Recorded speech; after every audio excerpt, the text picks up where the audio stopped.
दोस्तों नमस्कार, biblical matters में आपका स्वागत है।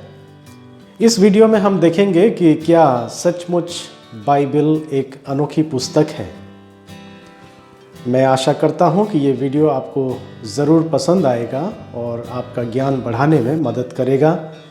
ऐसे में मेरा ये आग्रह है कि आप इस वीडियो को ज़रूर लाइक करें और अपने दोस्तों और रिश्तेदारों के साथ शेयर करें।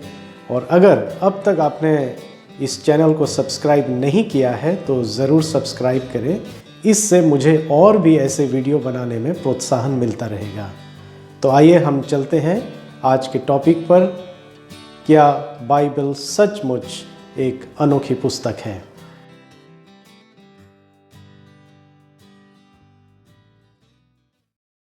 सबसे पहले आपके लिए ये जानना आवश्यक है कि बाइबल लैटिन और ग्रीक शब्दों से लिया गया है। जैसे कि ग्रीक शब्द बिब्लोस, जिसका अर्थ पैपिरस या स्क्रॉल, जिसको हम लपेटे हुए कागज़ पर लिखा दस्तावेज समझ सकते हैं। एक और ग्रीक शब्द है बिब्लियन, जिसका अर्थ है पुस्तक या किताब। लैटिन भाषा में से जो शब्द लिया गया वह है ट बिब्लिया, जिसका मतलब है पुस्तकें। और इसी प्रकार इन तीनों शब्दों को ध्यान में रखते हुए बाइबल का अर्थ हम पुस्तकों का संग्रह के रूप में समझ सकते हैं। संपूर्ण बाइबल को अंग्रेजी में होली बाइबल कहा जाता है और हिंदी में पवित्र बाइबल कहा जाता है, जिसमें 66 पुस्तकें होते हैं। इनको दो प्रमुख खंडों में बांटा गया है, जैसे कि पुराना नियम, जिसमें 39 पुस्तकें हैं, और नया नियम, जिसमें 27 पुस्तकें हैं। प्रख्यात लेखक जॉश मैकडवेल और सीन मैकडवेल के द्वारा लिखित evidence that demands A verdict, जिसका हिंदी भाषांतरण साक्ष्य जो एक फैसले की मांग करता है जैसे पुस्तक, 7 आकर्षक तथ्यों को बताता है जो बाइबल को अनोखा बनाते हैं। और वह 7 तथ्य इस प्रकार है जो आप स्क्रीन पर देख पा रहे हैं। ऑथरशिप यानी कि रचनाकारिता, जैन यानी कि लेखन शैली, लैंग्वेजेस यानी कि भाषा, टीचिंग्स यानी कि शिक्षा, इम्पैक्ट यानी कि प्रभाव, सर्कुलेशन यानी कि प्रसारण, सर्वाइवल यानी कि सुरक्षा। इन 7 बातों को आगे हम चर्चा पर लाएंगे। सबसे पहले बाइबल की रचनाकारिता के विषय में देखते हैं। बाइबल को 40 व्यक्तियों द्वारा लिखा गया है। वे अलग अलग पृष्ठभूमि से आते हैं, जैसे कि सुलेमान जैसे राजा, शमूएल जैसे भविष्यद्वक्ता, मूसा जैसे नेता, एजरा जैसे शास्त्री, पतरस जैसे मछुआरे, पौलुस जैसे विद्वान, लूका जैसे चिकित्सक, यहोशू जैसे सेनापति, मत्ती जैसे चुंगी लेने वाला, और कुछ अनजान व्यक्ति भी सम्मिलित हैं।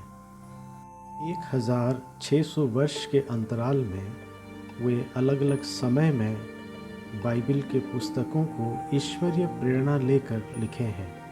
परंतु आप यह जानकर आश्चर्यचकित होंगे कि बाइबल को जब पढ़ेंगे तो आपको ऐसा प्रतीत होगा कि इसे किसी एक व्यक्ति ने लिखा है।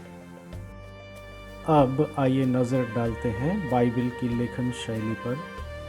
इसमें आपको कविता पढ़ने को मिलेगा, जैसे कि श्रेष्ठ गीत। इसमें मानव के पुराना इतिहास भी पढ़ने को मिलता है, जैसे कि निर्गमन की पुस्तक में यहूदी जाति कैसे मिस्र के गुलामी से आज़ाद हुए, विधि विधान, धार्मिक अनुष्ठान जैसे विषय के संबंध में व्यवस्था विवरण जैसे पुस्तक में पाया जाता है। इसमें आपको मनोहर शांतिदायक भजन भी देखने को मिलता है। इसके अलावा ज्ञान की बातें भी सीखने को मिलता है। आपको पत्रियां भी पढ़ने को मिलेगा, जिसमें परमेश्वर की गूढ़ बातों को और सिद्धांतों को लेखक ने बखूबी लिखा है। तीसरी खास बात बाइबिल की भाषा को लेकर है। आप जानते हैं कि बाइबिल को 3 प्राचीन भाषाओं में लिखी गई है, जैसे कि इब्रानी, अरामी और यूनानी। पुराना नियम इब्रानी और अरामी भाषा में लिखी गई है, जबकि नया नियम के पुस्तकें यूनानी भाषा में लिखी गई है। बाइबल की शिक्षाएं दुनिया के अन्य धार्मिक ग्रंथों से भिन्न हैं। उदाहरण के लिए बाइबिल सिखाती है उद्धार केवल अनुग्रह से होता है। जो कोई भी प्राप्त करना चाहता है उनके लिए यह ईश्वर का मुफ्त यानी कि बिना मूल्य चुकाए एक उपहार है।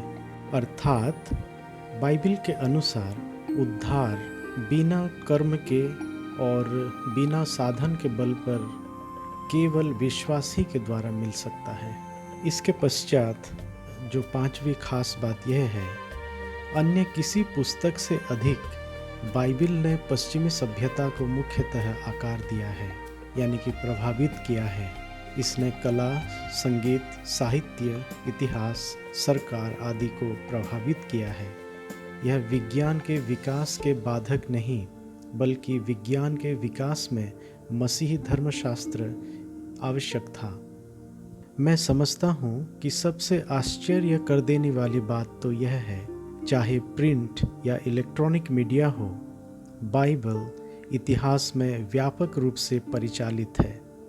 पिछले 50 वर्षों में बाइबल की 3.9 अरब प्रतियां बिक चुकी हैं। बाइबल की तुलना में शायद ही कभी कोई और पुस्तक सबसे ज़्यादा विक्रेता सूची तक पहुंची है। स्क्रीन पर दिए गए यह चित्र को आप देखकर यह समझ सकते हैं कि बाइबल की लोकप्रियता किस प्रकार है। 7वीं और सबसे खास बात तो यह है, किसी भी लिखित कार्य की आलोचना उतनी नहीं की गई और चुनौती नहीं दी गई है जितनी बाइबल ने सामना की है। हालांकि 3री और 4थी शताब्दी में रोमन सम्राट डायोक्लेटियन के हमले से 18वीं शताब्दी की बाइबल आलोचना से और 20वीं शताब्दी के उत्तर आधुनिक सिद्धांतों से बच गई है।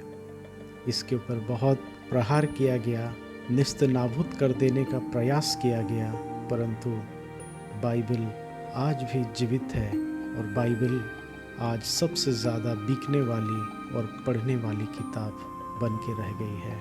यही तो बाइबल को खास बनाती है, एक अनोखी पुस्तक बनाती है। तो अब तक हमने बाइबल की रचनाकारिता, लेखन शैली, भाषा, शिक्षा, प्रभाव, प्रसार, सुरक्षा आदि विषय के ऊपर हमने चर्चा किया और ये देखने का प्रयास किया कि बाइबल एक अनोखी पुस्तक है।